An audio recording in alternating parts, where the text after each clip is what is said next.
Hello everyone. So, in today's lecture, we are going to study about placenta. Previous lecture में भी 2-3 बार placenta mention हुआ था और मैंने तुम्हें जस्ट एक बताया था ये ब्रीफ में कि प्लासेंटा वो टिश्यू होता है जो कनेक्शन होता है मदर का उसके फीटस से।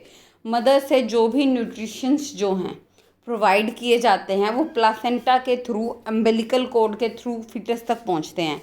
और जो डीऑक्सीजनेटेड ब्लड होता है, डीऑक्सीजनेटेड पता है ना, जिसमें CO2 होती है, जिसमें हीमोग्लोबिन के साथ CO2 कंबाइन होती है, उसको डीऑक्सीजनेटेड ब्लड बोलते हैं। वो वापस भी प्लासेंटा के थ्रू मदर तक जाता है, जहाँ पे वो हार्ट से लंग्स से होके वापस ऑक्सीजनेटेड ब्लड में कन्वर्ट होके फिर से प्लासेंटा के थ्रू फीटस में जाता है। तो ये पूरा साइकिल चलता है। तो प्लासेंटा ही बीच की वो कड़ी है। तो आज हम इसके बारे में डिटेल में पढ़ने वाले हैं। प्लासेंटा की बात करें तो placenta is the structural and functional unit formed between the foetus and maternal tissue.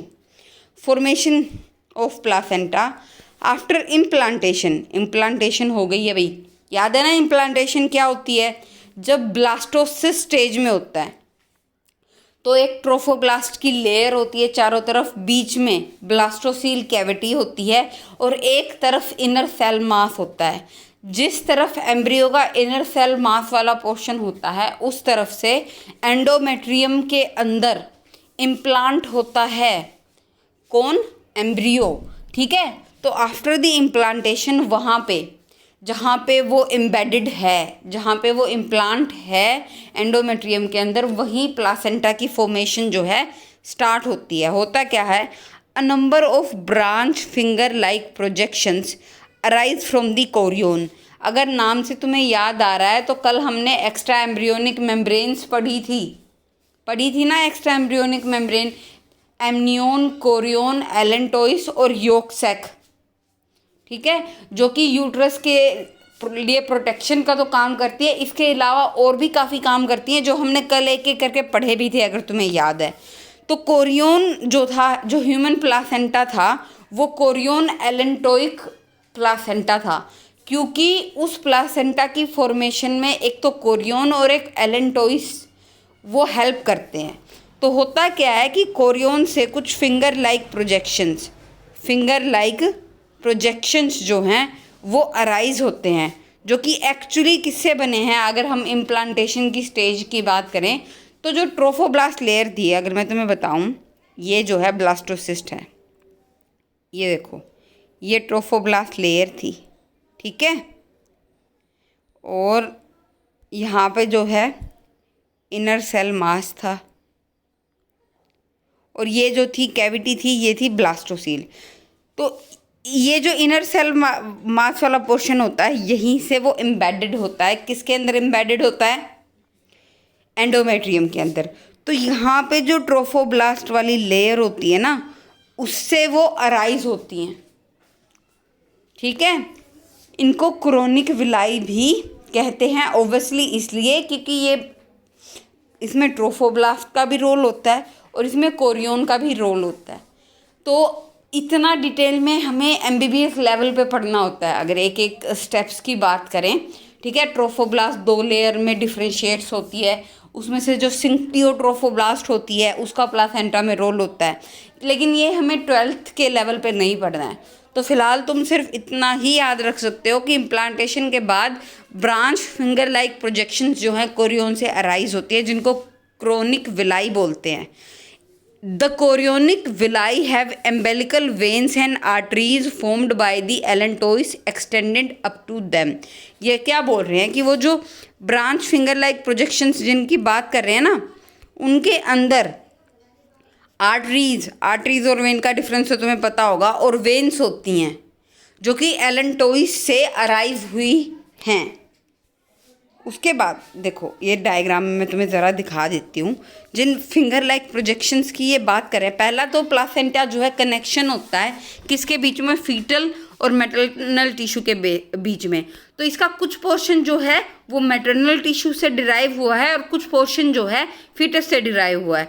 तो जो फीटस वाले पोर्शन की हम बात कर रहे थे, देखो ये सारा जो पोर्शन है ये है प्लासेंटा।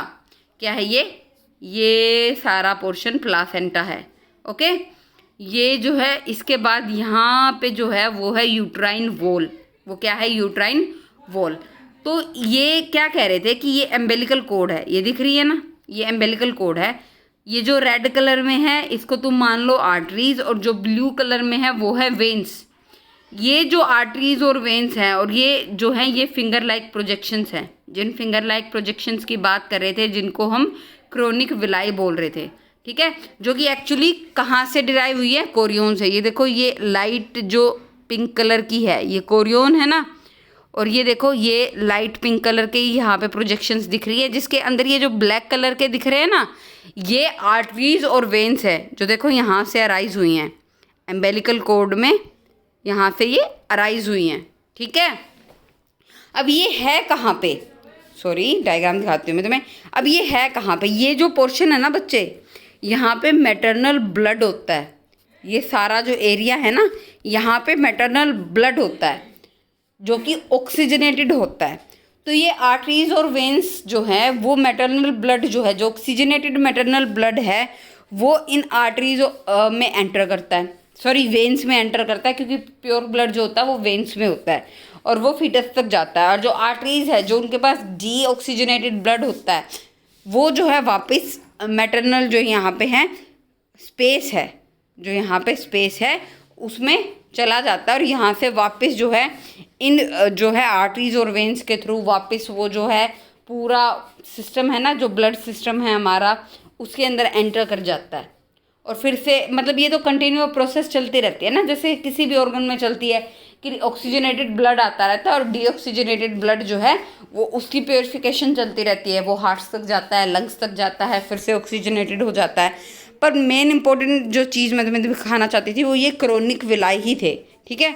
उसके बाद बात करते हैं, ये हो चुका है, बाद में है chorionic villi invade the uterine wall. ये यूट्राइन वॉल के अंदर एंटर करते हैं and form pits depressions called crypts and extend into them. दोबारा से डायग्राम देखते हैं। देखो ये कह रहे हैं कि पहले ये यूट्रस वॉल थी, ठीक है, ये देखो ये यहाँ पे ना ये पूरी यूट्रस वॉल होनी थी, लेकिन इन्होंने क्या किया, इसके अंदर ऐसे पिट्स फॉर्म कर दिए। ये देखो ये पिट डिप्रेशंस है ना, इनको बोल रहे हैं क्रिप्ट्स। इन डिप्रेशंस को, इन पिट्स को, इन गड्ढों को जो कि उन्होंने यूट्राइन वॉल में फॉर्म किए हैं। उसके बाद क्या कह रहे हैं ये, the degree of intimacy become so high that ultimately blood vessels of villi are literally bathed in the mother's blood due to erosion of the uterine mucosa and the endothelial lining. This type of placenta is hemochorial placenta. ये क्या कह रहे हैं कि देखो uterine की जो endothelial lining थी जिसके अंदर ब्लड वेसल्स थी, उसको भी इसने करोड कर दिया, मतलब है ना, उसको भी डिग्रेड कर दिया। इसके अलावा उसके अंदर एंडो जो मैट्रियम थी उसके नीचे थी म्यूकोसा की लाइनिंग थी, मस्क्यूलरिस कह सकते हो, म्यूकोसा कह सकते हो, ठीक है। तो अंडरलाइंग कनेक्टिव टिश्यू है उसको भी इसने डैमेज कर दिया। तो क्योंकि एंडोमेट्रियम जो थी उसमें ब्लड वेसल्स की ओपनिंग थी, तो अब वो जो स्पेस है जहाँ पे उसने मतलब यहाँ पे एंडोमेट्रियम और इसको डिग्रेड कर दिया, किसको, एंडोमेट्रियम, और उसकी जो म्यूकोसा थी, कनेक्टिव टिश्यू था यूट्राइन वॉल्स का, वो सब डिग्रेड कर दिया, वहाँ पे स्पेस हो गया। अब वहाँ पे जो है ब्लड ही होगा, इसलिए जो है ह्यूमन प्लासेंटा को हीमोकोरियल प्लासेंटा कहते हैं। कि ये जो क्रोनिक विलाई है वो डायरेक्टली मदर्स जो मैटरनल ब्लड होता है उसके अंदर होती हैं, डायरेक्टली वो ब्लड के अंदर होती हैं। ऐसा नहीं है कि मतलब मदर की आर्टरीज जो होती हैं, फीटस की जो आर्टरीज होती हैं वो आपस में जॉइंट हो जाती हैं, ऐसा नहीं होता है। एक स्पेस फॉर्म हो जाता है, वहाँ वो स्पेस फॉर्म होता है एंडोमेट्रियम, और वहाँ पे जो कनेक्टिव टिश्यू था यूट्राइन वॉल का वो डिग्रेड होने की वजह से स्पेस बन जाता है। वहाँ पे जो मैटरनल ब्लड है वो कलेक्ट हो जाता है और उस मैटरनल ब्लड में डिप होती हैं ये, ठीक है। The maternal blood and foetal blood do not come in contact with each other. Direct contact नहीं होता। कैसे नहीं होता, ये देखो डायग्राम में मैं दिखाती हूँ। फॉर एग्जांपल ये सारा जो डार्क पिंक है ये सारा ब्लड है, और ये तो मैटरनल ब्लड है जो कि किसी एक लगा लो ओपन स्पेस में है, ठीक है। लेकिन जो फीटल ब्लड है वो किसके अंदर है, इन आर्टरीज और वेन्स के अंदर है। ये जो दिख रही है ना ब्लैक ब्लैक क्रोनिक विलाई के अंदर, इनके अंदर है। तो डायरेक्ट कॉन्टेक्ट तो नहीं हुआ ना, मिक्स तो नहीं हुए, एक दूसरे से मिक्स तो नहीं हो गए ये, तो डायरेक्ट कॉन्टैक्ट नहीं होता इनका। ये देखो यहाँ पे सिर्फ तुम्हें जो फीटस है उसकी एम्बेलिकल कोड, यहाँ पे वेन्स और आर्टरीज, ठीक है, ये वो स्पेस दिखाया हुआ है जहाँ पे ब्लड है और जहाँ पे ये क्रोनिक विलाई जो हैं वो एंटर करती हैं। मतलब थोड़ा सा क्लियरली समझाने के लिए, ये देखो ये जो हैं एम्बेलिकल आर्टरीज़ हैं ब्लू कलर की, एम्बेलिकल वेन्स हैं रेड कलर की। वेन्स के अंदर ऑक्सीजनेटेड ब्लड होता है और आर्टरीज़ के अंदर डीऑक्सीजनेटेड ब्लड होता है। डीऑक्सीजनेटेड ब्लड जो है फीटस से प्लासेंटा की तरफ जा रहा है और ऑक्सीजनेटेड ब्लड प्लासेंटा से फीटस की तरफ आ रहा है। उसके बाद बात करूँ तो ये जो है यहाँ पे जहाँ पे मैटरनल ब्लड फिल होता है उसको इन्होंने बोला है इंटरविलस स्पेस या फिर पूल ऑफ मैटरनल ब्लड। ये जो यहाँ पे ब्लू कलर की दिखाई हुई हैं ये मैटरनल वेन्स हैं और जो ये रेड कलर की है ये मैटरनल आर्टरीज़ है, ठीक है। जो यहाँ पे जो पूल ऑफ मैटरनल ब्लड है इसकी सप्लाई को बनाए रखती हैं ये।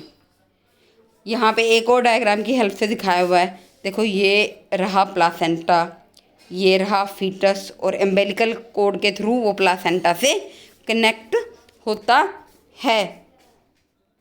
अगर तुम्हें बताओ तो जो पार्चुरेशन की प्रोसेस होती है ना बच्चे, मतलब जब बर्थ होता है तो पहले जो होता है फीटस निकल के आता है और साथ में अम्बेलिकल कोड जो होती है उससे अटैच होती है।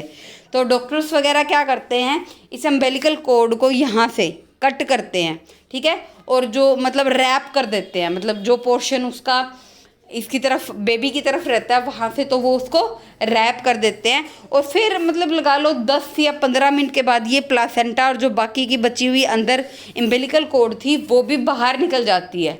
उसको मतलब डिस्कार्ड कर दिया जाता है, फेंक दिया जाता है, क्योंकि अब वो किसी काम की नहीं है। लेकिन मैं तुम्हें बताना चाह रही हूँ कि ये प्लासेंटा भी रिमूव होता है पार्चुरेशन के बाद। पर डोंट वरी, कल का जो हमारा लास्ट लेक्चर होगा ह्यूमन रिप्रोडक्टिव सिस्टम में उसमें हम पार्चुरेशन की प्रोसेस के बारे में थोड़ा सा डिटेल में डिस्कस करने वाले हैं। अब फंक्शंस ऑफ प्लासेंटा की बात कर लेते हैं, क्योंकि प्लासेंटा की फॉर्मेशन मुझे नहीं लगता कि कोई इतनी खास डिफ़िकल्ट थी।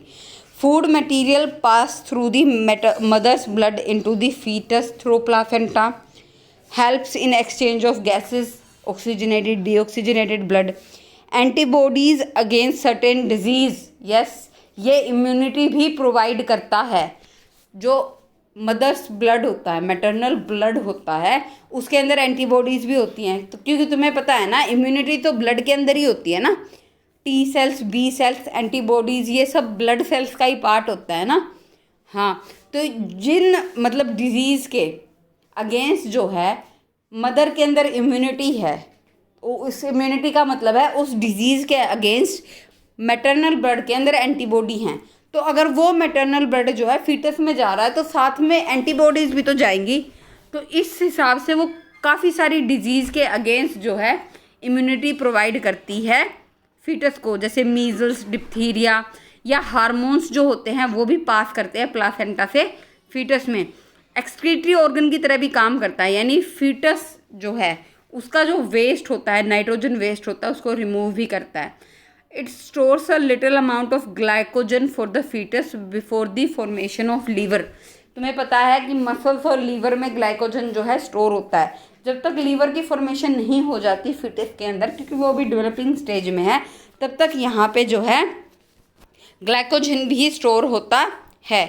इसके अलावा ये एंडोक्राइन ऑर्गन भी है। एंडोक्राइन का मतलब कुछ हार्मोन्स जो है प्लासेंटा भी सिक्रीट करता है। एंडोक्राइन वर्ड जहाँ पे आ जाए ना, इसका मतलब वो कुछ ना कुछ सिक्रीट कर रहा है। तो ये कौन कौन से हार्मोन सिक्रीट कर रहा है? सबसे इम्पोर्टेंट जो है वो है ह्यूमन क्रोनिक गोनेडोट्रोपिन, ठीक है।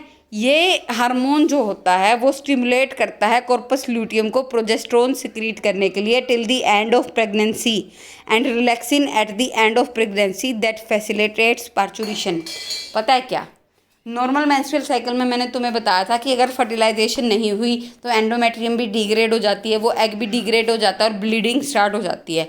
और कॉर्पस ल्यूटियम भी विद इन 1 वीक जो है डिग्रेड होके एक वाइट स्ट्रक्चर बना लेता है जो होता है कॉर्पस एल्बिकेंस। लेकिन अगर प्रेगनेंसी होगी तो जब तक प्रेगनेंसी रहेगी, यानी जब तक बेबी का बर्थ नहीं हो जाता, तब तक अगला मेंस्ट्रुअल साइकिल फॉलो नहीं हो सकता। तो उसके लिए क्या ज़रूरी है कि कॉर्पस ल्यूटियम प्रोजेस्टेरोन सिक्रीट करता रहे, ये ज़रूरी है उसके लिए। तो क्या होता है, जब विद इन 1 वीक मतलब जो 7th होता है, जब इम्प्लांटेशन होती है उसके जस्ट बाद जो है प्लासेंटा की फॉर्मेशन स्टार्ट हो जाती है। और प्लासेंटा जो है HCG यानी ह्यूमन क्रोनिक गोनेडोट्रोपिन हार्मोन जो है वो सिक्रीट करता है। और उस हार्मोन की हेल्प से कॉर्पस ल्यूटियम मेंटेन रहता है, वो डिग्रेड नहीं रहता। और कॉर्पस ल्यूटियम जो है प्रोजेस्टेरोन सिक्रीट करता रहता है जब तक प्रेगनेंसी ख़त्म नहीं हो जाती, पार्चुरेशन नहीं हो जाती, जिसकी वजह से नेक्स्ट मेंस्ट्रुअल साइकिल जो है वो स्टार्ट नहीं होता। और at the end of pregnancy corpus luteum जो है वो रिलैक्सिन भी सिक्रीट करता है ताकि पार्चुरेशन की प्रोसेस में हेल्प हो। इसके अलावा नेक्स्ट हार्मोन जो है वो है ह्यूमन प्लासेंटल लैक्टोजन। ये क्या करता है, मेमरी ग्लैंड्स बाद में फीड भी तो करना होता है ना। जब आपका प्रेगनेंसी का पीरियड होता है सिर्फ फीटस ही डेवलप नहीं हो रहा होता, फीमेल के अंदर जो मेमरी ग्लैंड्स हैं, क्योंकि बाद में बेबी को फीड भी करना होता है ना, तो वो भी डेवलप हो रही होती है। तो ये हार्मोन जो है जो कि प्लासेंटा सिक्रीट करता है उनमें हेल्प करता है। इसके अलावा एस्ट्रोजन भी ये खुद भी सिक्रीट कर सकता है। स्मॉल अमाउंट ऑफ प्रोजेस्टेरोन जो है वो भी सिक्रीट कर सकता है। कोरियोनिक सोमेटोट्रोपिन, कोरियोनिक थायरोट्रोपिन, सबसे इम्पोर्टेंट जो तुम्हें याद रखने ज़रूरी है ह्यूमन क्रियोनिक गोनेडोट्रोपिन और ह्यूमन प्लासेंटल लैक्टोजन। इसके अलावा तुम्हें बताना चाहिए कि स्मॉल अमाउंट में प्रोजेस्टेरोन और एस्ट्रोजन भी सिक्रीट कर लेता है। आगे ज़रा गैस्ट्रुलेशन की बात कर लेते हैं। पिछले लेक्चर में जब मैंने तुम्हें 4 एक्स्ट्रा एम्ब्रियोनिक मेम्ब्रेन बताई, amnion, allantois, chorion, yolk sac, तो उनमें मैंने बोला था कि इसका ओरिजिन जो है मीजोडर्मल होता है, इसका ओरिजिन जो है एक्टोडर्मल होता है। मतलब कि ये एक्टोडर्म से बनी है, ये एंडोडर्म से बनी है या मीजोडर्म से बनी है। तो ये जो 3 लेयर्स होती हैं, एक्टोडर्म, एंडोडर्म और मीजोडर्म, जो ब्लास्टोसिस्ट की स्टेज होती है ना एम्ब्रियो की, उसके बाद ये स्टेज आती है, ब्लास्टूला बोलते हैं उस स्टेज में उसको। और जब गैस्ट्रुलेशन की प्रोसेस स्टार्ट हो जाती है इम्प्लांटेशन के बाद, एक तरफ तो प्लासेंटा बन रहा होता है, एक तरफ एम्ब्रियो में गैस्ट्रुलेशन की प्रोसेस स्टार्ट हो जाती है इम्प्लांटेशन के बाद, जिसमें सारे सेल्स जो हैं वो 3 लेयर्स के अंदर अरेंज हो जाते हैं। जो सबसे एक लेयर है वो है एक्टोडर्म, जो मिडल लेयर है वो है मीजोडर्म और जो नीचे वाली लेयर है वो है endoderm.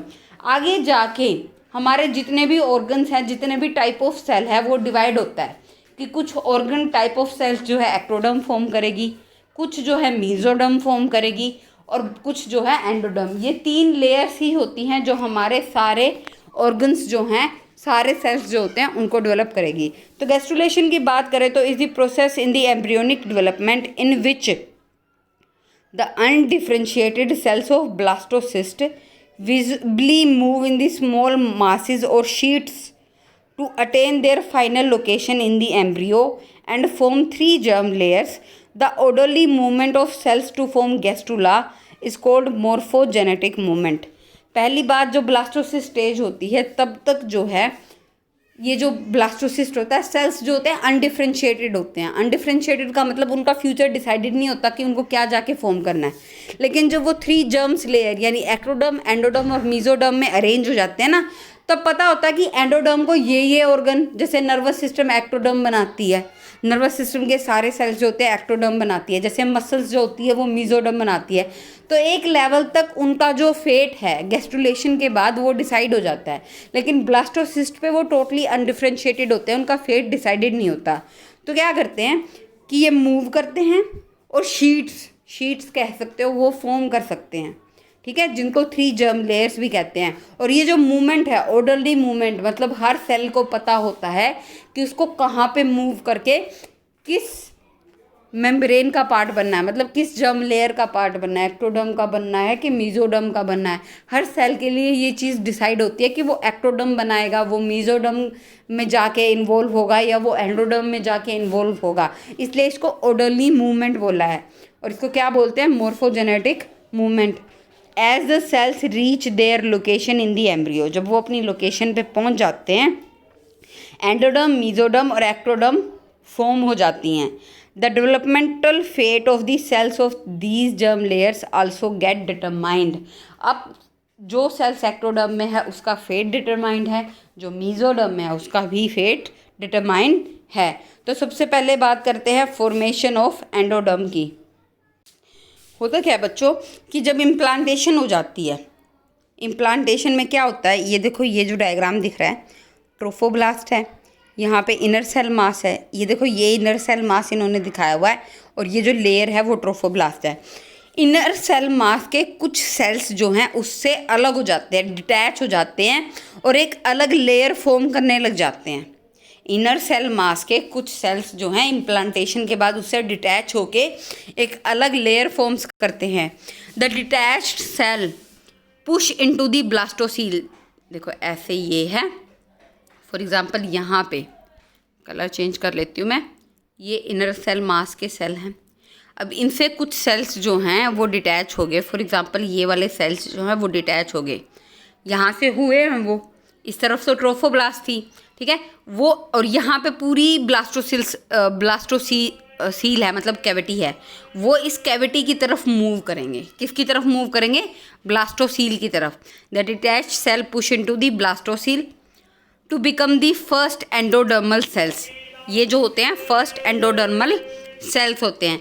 These cells multiply rapidly to form a complete layer inner to the original outer layer of the blastodermic vesicle. This layer is called the endoderm. ये देखो यहाँ पे ये जो है फर्स्ट सेल हैं, ऐसे ये अलग हो गए हैं इनर सेल मास से, और ये जो है अब रैपिडली मल्टीप्लाई करके कंप्लीट क्या कर रहे हैं, रैपिडली मल्टीप्लाई करके कंप्लीट लेयर फॉर्म करने की कोशिश कर रहे हैं, जो कि ये है, ये ऐसे रैपिडली मल्टीप्लाई करके कंप्लीट लेयर फॉर्म करने की कोशिश कर रहे हैं. At this stage the embryo in a cross sectional view looks like a tube enclosing other smaller tube. देखो अगर क्रॉस सेक्शन देखें एम्ब्रियो का तो ऐसे लगेगा कि ये एक बड़ी ट्यूब है और इसके अंदर ये एक छोटी ट्यूब है, लिखा है ना, looks like a tube enclosing other smaller tube inside it. इसके बाद क्या है, द इनर ट्यूब जो अंदर वाली ट्यूब है और lumen is bounded by the endoderm and is called archenteron और प्रिमिटिव गट. ये जो एंडोडर्म है इसके अंदर का जो ये पोर्शन है इसको क्या बोला है, प्रिमिटिव गट या फिर आर्केंटेरोन. इसके अलावा the primitive gut differentiate into two portion during its development. The portion within the body of embryo forms the alimentary canal. Other portion form the yolk sac which communicates with the gut of embryo. ये क्या कह रहे हैं, अब ये जो primitive गट या आर्केंट्रोन की बात की है ये दो पार्ट्स में डिफ्रेंशिएट हो जाता है. एक पार्ट तो जो है एम्ब्रियो का जो एलिमेंट्री कैनाल फॉर्म करेगा, एलिमेंट्री कैनाल तुम्हें पता है ना, डाइजेस्टिव सिस्टम में एलिमेंट्री कैनाल तो तुमने पढ़ी होगी, और दूसरा पार्ट जो है योक सैक फॉर्म करेगा. उसके अलावा formation of embryonic disc. After the cells of endoderm formation है separated, the remaining cells of the inner cell mass become consolidated and compacted by their regular arrangement at this stage. The inner cell mass is known as embryonic disc. ये देखो इस diagram में दिखाया हुआ है, ये तो डिटैच हो गए. अब ये जो एम्ब्रियोनिक इनर सेल मास के सेल थे वो क्या हो जाते हैं, बिल्कुल मतलब कॉम्पैक्ट हो जाते हैं, एक दूसरे से बिल्कुल रेगुलरली अटैच हो जाते हैं और आगे जाके क्या फॉर्म करते हैं, ये जो ऊपर दिख रहा है ना ये वाला स्ट्रक्चर, एम्ब्रियोनिक डिस्क. अब बात कर लेते हैं फॉर्मेशन ऑफ एक्टोडर्म की. The remaining cells of the embryonic disc multiply and arrange themselves as the outermost layer of the embryo. This is called ectoderm. ये देखो ये एम्ब्रियोनिक डिस्क है, ठीक है, ये क्या है, एम्ब्रियोनिक डिस्क. यहाँ पे ये वाली लेयर जो डिटैच हुई थी इनर सेल मास से वो है एंडोडर्म. और ये जिस पूरा मतलब अगर पूरे एंडोडर्म की बात करें तो अंदर जो कैविटी है वो आर्केंट्रोन, एंडोडर्म के नीचे, तो यहाँ से आर्केंट्रोन स्टार्ट हो रही है क्योंकि इन्होंने थोड़ा व्यू दिखाया हुआ तो दिख नहीं रही. इसके अलावा ये क्या कह रहे हैं कि ये जो अब एम्ब्रियोनिक डिस्क के सेल्स होंगे ये दोनों लेयर बनाएंगे, मीजोडर्म भी यही बनाएंगे और एंडोडर्म एक्टोडर्म भी यही फॉर्म करेंगे. तो यहाँ पे ये दिख रहा है ये इन्होंने बोला हुआ है ectoderm of embryonic disc, the remaining cells of embryonic disc arrange themselves as the outermost layer. क्या है कि मान लो एम्ब्रियोनिक डिस्क के सेल हैं ऐसे ऐसे ऐसे, वो ना डिवाइड कर करके 2 लेयर्स फॉर्म कर लेते हैं। जो आउटर वाली है वो तो एक्टोडर्म, और जो इनर वाली है वो बनेगी आगे जाके मीजोडर्म, क्योंकि वो इनके बीच में बनेगी, क्योंकि नीचे तो ऑलरेडी एंडोडर्म है ना, नीचे एंडोडर्म है, तो सबसे ऊपर वाली एक्टोडर्म ये बीच में बन जाएगी, ये हो जाएगी मीजोडर्म। कोई नहीं, और डायग्राम की हेल्प से मैं आपको बताऊंगी अगर अभी क्लियर नहीं है तो। ये देखो इस डायग्राम में क्लियर हो जाएगा आपको। पहली जो फॉर्मेशन की थी वो एंडोडर्म की थी। Cells of inner cell mass undergo differentiation. ये जो है ये जो येलो वाली लेयर दिख रही है ना बच्चे आपको, यहाँ पे भी ये सारी एंडोडर्म है। अब जो है एंडोडर्म तो हो चुकी है, हम एक्टोडर्म की बात कर रहे हैं, मतलब इनर सेल मास की बात कर रहे हैं, जिनको हमने एम्ब्रियोनिक डिस्क बोला था। तो ये इनर सेल मास है, ठीक है। इन्होंने अपने आप को 2 लेयर्स में डिफ्रेंशिएट कर लिया, एपीब्लास्ट और हाइपोब्लास्ट। मैंने कहा था ना, अभी मैं बोल रही थी कि जो ये सेल्स थे उन्होंने ऐसे डिवाइड किया और 2 लेयर्स बना ली। एक थी एपीब्लास्ट जिसका नाम है एपीब्लास्ट, और एक क्या है, हाइपोब्लास्ट। उसके बाद क्या हुआ, epiblast cells migrate into midline to form a primitive streak. ये देखो ये जो है ऐसे, ये जो मूवमेंट दिखाई हुई है कि ये मिडल की तरफ ऐसे जाने की कोशिश कर रहे हैं, और क्या फॉर्म करेंगे, प्रिमिटिव स्ट्रीक। इसके अलावा यहाँ पे देखो, तुम यहाँ पे देख लो, क्योंकि तुम्हें इतना डिटेल में करने की ज़रूरत नहीं है, तो मैं बस तुम्हें वो दिखाना चाहती हूँ। ये जो है ये क्या है, मीजोडर्म, ये जो है वो एक्टोडर्म, और ये जो येलो वाला पोर्शन है ये है एंडोडर्म। तुम्हें सिर्फ इतना याद रखना काफ़ी है। हाइपोब्लास्ट जो है वो मीजोडर्म फॉर्म करने के लिए रिस्पॉन्सिबल है, नहीं sorry, transform hypoblast into endoderm and remaining epiblast cell differentiate into ectoderm. तो तुम्हें बस ये बताना चाहिए। वैसे तो एपीब्लास्ट और हाइपोब्लास्ट सेल्स की बात करो तो 12th के सिलेबस है, तो तुम्हें ये भी पता होना ज़रूरी नहीं है, कोई ख़ास इंपॉर्टेंट नहीं है। मैं बस तुम्हें डायग्राम में दिखाना चाहती हूँ कि कहाँ पे मीजोडर्म, एंडोडर्म और एक्टोडर्म होती हैं। चलो मैं एक और डायग्राम की हेल्प से तुम्हें बताने की कोशिश करती हूँ कि कहाँ पे एक्टोडर्म, मीजोडर्म और एंडोडर्म है। ये देखो ये वाला जो डायग्राम है ना, ये इन्होंने यहाँ पे दिखाया हुआ है, ठीक है। तो यहाँ पे मैं दिखा देती हूँ, क्योंकि तुम्हें सिर्फ पता ही करना है ना कि एक्टोडर्म, मीजोडर्म और एंडोडर्म कहाँ पे है। तो ये देखो, ये आउटर मोस्ट लेयर जो है ये क्या है, एक्टोडर्म, जो यहाँ पे ऐसे कंटिन्यू हो रही है, ठीक है। मीजोडर्म की बात करते हैं, ये जो मिडल लेयर है, ठीक है, जिसको ऐसे नहीं कह रहे थे कि वो अंदर की तरफ मूव कर रही है और प्रिमिटिव स्ट्रीक बनाने की कोशिश कर रही है, तो तुम वो भूल जाओ प्रिमिटिव स्ट्रीक वगैरह। जैसे ये याद रखो कि ये मिडल लेयर है और मीजोडर्म है। उसके बाद ये देखो, ये तो तुम्हें बताई थी कि ये जहाँ जो उस डायग्राम में येलो कलर में दिखाई थी बाउंड्री, वो एंडोडर्म है और मिडल लेयर है या इनर मोस्ट लेयर है। और ये जो यहाँ पे कैविटी है, इसको क्या बोला हुआ था उन्होंने, याद है, प्रिमिटिव गट या फिर आर्केंट्रोन। क्या बोला हुआ था, आर्केंट्रोन, जो आगे जाके 2 पोर्शंस में डिवाइड होगी। एक पोर्शन जो है योक सैक बनाएगा, एक आगे जाके क्या बनाएगा, एलिमेंट्री कैनाल। तो ये डायग्राम में तुम याद रखो कि कहाँ पे एक्टोडर्म, एंडोडर्म और मीजोडर्म है, ठीक है। एंडोडर्म कैसे फॉर्म हुई थी कि इनर मास सेल्स के कुछ सेल्स जो है वो डिटैच हो गए थे और ब्लास्टोसिस्ट की तरफ मूव करके फिर उन्होंने रैपिडली डिवाइड किया है और पूरी लेयर जो है वो फॉर्म कर ली है। उसके बाद जो इनर मास सेल के जो सेल्स थे वो कॉम्पैक्ट हो जाते हैं और रेगुलरली अरेंज हो जाते हैं। उनको क्या बोला था, एम्ब्रियोनिक डिस्क। ये जो एम्ब्रियोनिक डिस्क होती है, इसी से जो है मीजोडर्म बनती है और इसी से एक्टोडर्म बनती है, क्योंकि ये 2 लेयर्स में अरेंज हो जाती है, एपीब्लास्ट, हाइपोब्लास्ट। पर ये याद मत रखो, तुम ये याद मत रखो, सिर्फ यही याद रखो कि ये जो एम्ब्रियोनिक डिस्क है उसी से एक्टोडर्म और मीजोडर्म बने हैं। और तुम्हें डायग्राम में पता होना चाहिए कि एक्टोडर्म और मीजोडर्म कहाँ पे है। हालांकि तुम्हें इसका डायग्राम बनाना नहीं पड़ेगा, ऐसा नहीं है कि इसमें डायग्राम आता है, तो तुम्हें डायग्राम बस मैं समझाने के लिए दिखा रही हूँ, तुम्हें ये बनाना नहीं पड़ेगा, ठीक है। तो ये थी गैस्ट्रुलेशन। अब सिर्फ हमारा एक टॉपिक बचता है, वो है पार्चुरेशन यानी कि बर्थ। ठीक है। उसके बाद जो है ह्यूमन रिप्रोडक्टिव सिस्टम जो है वो कंप्लीट हो जाएगा। हमने मेल रिप्रोडक्टिव सिस्टम पढ़ा, स्पर्मेटोजेनेसिस पढ़ी, फीमेल रिप्रोडक्टिव सिस्टम पढ़ा, oogenesis पढ़ चुके हैं, फर्टिलाइजेशन पढ़ी, इम्प्लांटेशन पढ़ी, आज प्लासेंटा फॉर्मेशन पढ़ी, गैस्ट्रुलेशन पढ़ी। अब जो है सिर्फ पार्चुरेशन यानी फीटल डेवलपमेंट कंप्लीट होने के बाद जो बर्थ की प्रोसेस होगी वो पढ़नी है। और एक जस्ट छोटा सा टॉपिक है लैक्टेशन का, यानी बर्थ के बाद जो मदर जो होती है फीड करवाती है बेबी को, तो लैक्टेशन की प्रोसेस पढ़नी है कि कैसे मिल्क फॉर्मेशन होती है मेमरी ग्लैंड्स के अंदर। वो जस्ट 5 मिनट का टॉपिक है, इतनी डिटेल में नहीं है।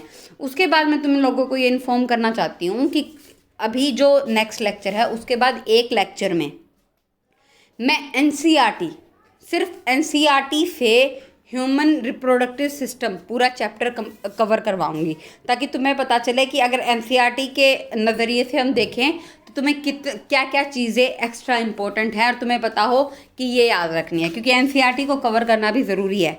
मतलब फ़िलहाल हमने जो पढ़ा है इतने लेक्चर्स में वो एनसीईआरटी से एक्स्ट्रा था, नीट पॉइंट ऑफ व्यू से था। मैं तुम्हें एक बार एनसीईआरटी से भी कवर करवाना चाहती हूँ, वो मैं नेक्स्ट लेक्चर के बाद जो होगा जब हमारा ह्यूमन रिप्रोडक्टिव सिस्टम कंप्लीट हो जाएगा फिर कराऊंगी। तो आई होप आपको एक्टोडर्म, एंडोडर्म और मीजोडर्म कहाँ पे है वो क्लियर है। Thank you very much.